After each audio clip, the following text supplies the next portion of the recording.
Hey everybody, this is a video request, and if you have a video request, send it to me. You can go to assholeconsulting.com, where I'll put together a video for any questions you have, and where we also do other just regular email consulting. You don't have to have a video put together unless you want to. Yeah, and all matters of consultation we will consult. Aaron, I stumbled across your channel in my perusing of YouTube college is a scam videos. I originally found your message as reasonable, pretty much like all the other doom preachers in the world. But you told a story about Sally's in one of your videos, and I knew that you had a bit more of the personal touch. I'm going to try to be brief about this, but I think at this point I'd be willing to see you talk about this in a video because I'm at the cusp of making some pretty major life choices. I think my fellow millennial would benefit greatly from your comments on this. I would like to remain anonymous such that you only appreciate the question into 3 separate subcategories. Small background here, I was a starry-eyed high school student, had physics 1 and 2, chem 1 and 2, calc 1 and 4, took the PSEO coursework, feeling good, but I went into as an architecture major. Oh, you poor boy. Because I wanted to design buildings. Well, lo and behold, I watched the financial world, and as a result, finance construction crumbled before my eyes. It took only 1 semester to change to an applied degree, civil engineering. Fast forward to today, and I work a decent job in my field. Good. Making enough money to support myself. Pay student debt, car loan. Outstanding. Take road trips a few times a year and still put away about half my take-home pay. That's outstanding. Wonderful. So with that background, I asked these 3 questions. It threw me these questions 3. What can we, as millennials, focus on to make sure we have sufficient resources as we approach late adulthood and into retirement?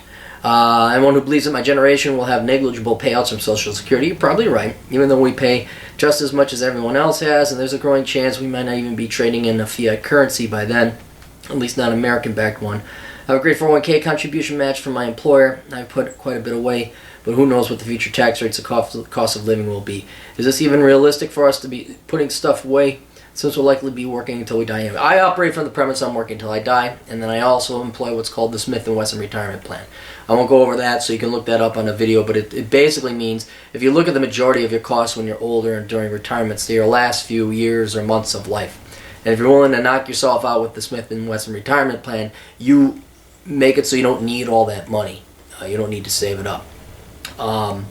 As for what can you expect in terms of retirement? Yeah, you can't expect anything except what you sack away. And even then, you got to worry about your 401ks and IRAs becoming nationalized and pensions nationalized, meaning stolen by the government.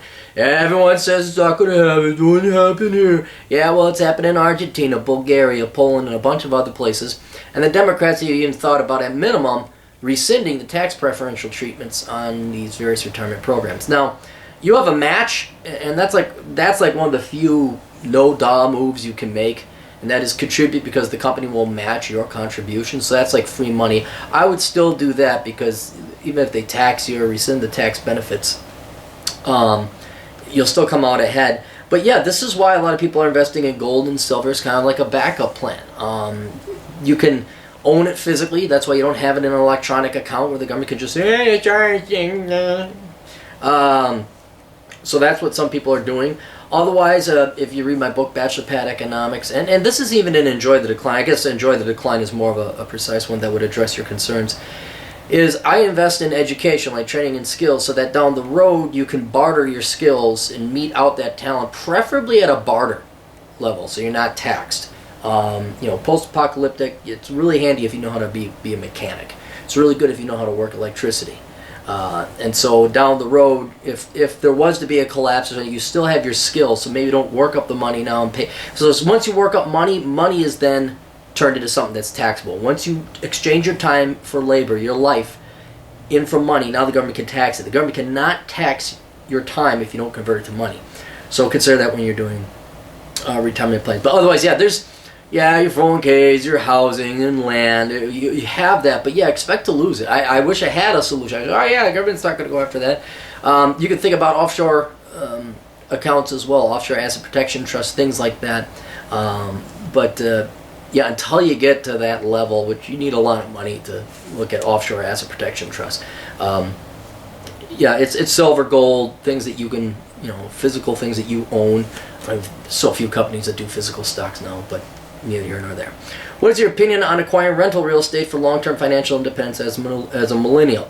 And he goes through exactly. I like it. The problem with rental property is if you don't do it right, people can sue you. You're housing the most volatile, evil, disgusting things on the planet, humans. So some people, if they want to get into real estate, if you want to do it easy, you get storage or parking lots. Parking lots are really another farmland, you know.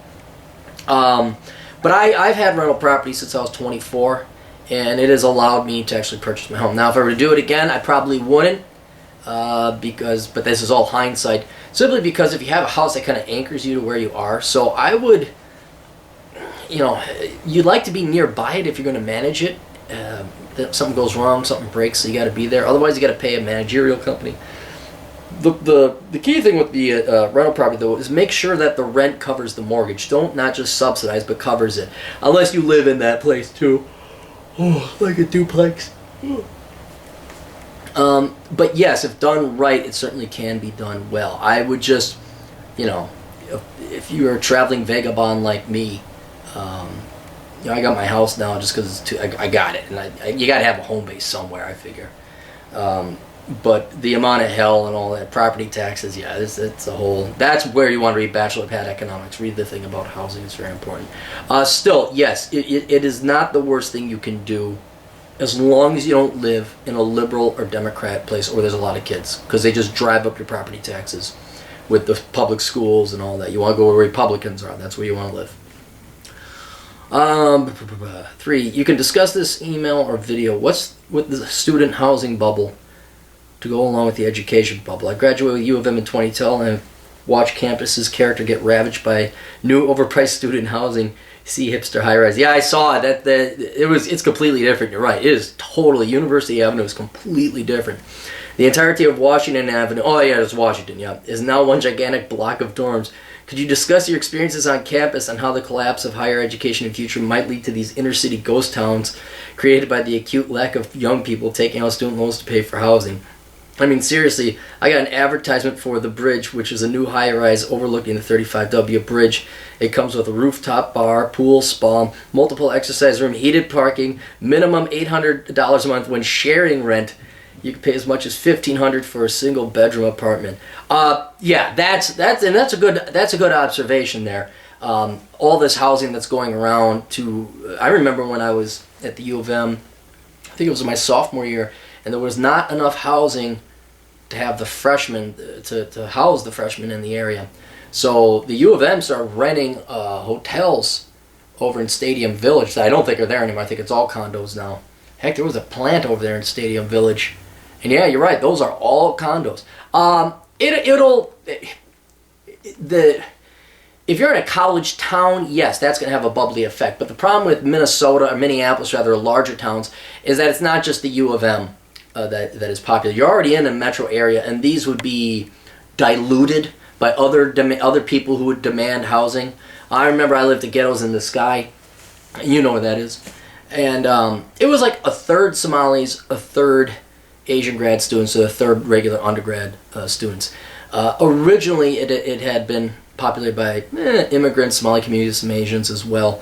But there was certainly demand there. It was just the students pushed them out. Well, I'm thinking if the students went away, there's certainly demand from other neighborhoods in the town that it wouldn't be that much of a bubble. But yes, I mean, there'd be a depressing of rents if all of a sudden, the U of M, and who wants to... Where they really screwed themselves over is they made that entire campus completely non-navigatable or navigable. If you're like, oh, free, let's say you're not a student, the students, drop by half at the University of Minnesota. And all of a sudden there's all these vacancies. Well, I don't see a lot of people wanting to go live over in Stadium Village now. It's shit. It felt like Chicago, frankly. Like the claustrophobia of Chicago without any of the cool shit that Chicago has.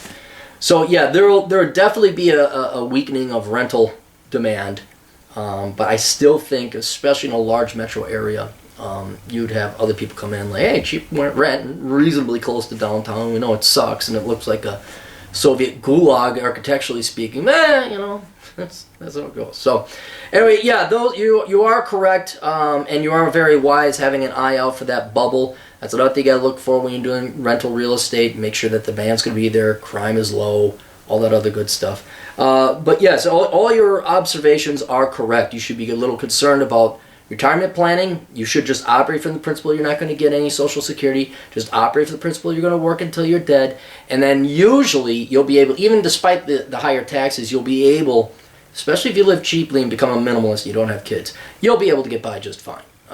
You know, yeah, the lion's share of your money will be confiscated by parasites, people who didn't save, people who didn't work. But you'll still have a better life than most people simply because you kept your costs under control. So, anyway, hope that helps, and best of luck. Glad that you got a job and everything, and yeah, you graduated 2 years ago. Things are going well for you. Very happy for you. Toodles.